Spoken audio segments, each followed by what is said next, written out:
নিজেদের বাড়িতে নিজেদের গাছে ফল বা সবজি হলে সেটা দেখতে কার না ভালো লাগে। আরও বেশি ভালো লাগে যখন নিজের হাতে পেড়ে সেটা খাওয়া হয়।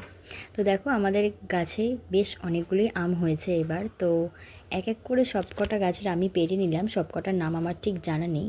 আর হয়েছিল গন্ধরাজ লেবু। তো অনেক দিন পরে এসেছিলাম, তাই এই একটা লেবু আমি নিয়ে যাব বলে নিয়ে নিয়েছিলাম। আর এই যে ড্র্যাগন ফ্রুট গাছটা অনেক দিন আগেই লাগিয়েছি, এখনও সেরকমভাবে বাড়েনি।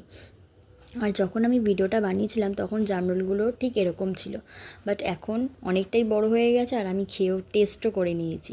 তো যাই হোক, সন্ধেবেলা দেখো অর্ডার করে দিয়েছিলাম পিৎজা, একটা ডিসকাউন্ট চলছিল। তো তাই জন্যই এই কর্ন চিজ পিৎজা আর ছিল পনির পিৎজা, এই দুটো পিৎজা অর্ডার করে দিয়েছিলাম। খেতে তো দুর্দান্ত ছিল। আবার রাত্রিবেলা কি ইচ্ছা হলো, একটুখানি চকলেট খেতে ইচ্ছা করলো, তো এই মিল্কি বার অর্ডার করে দিয়েছিলাম।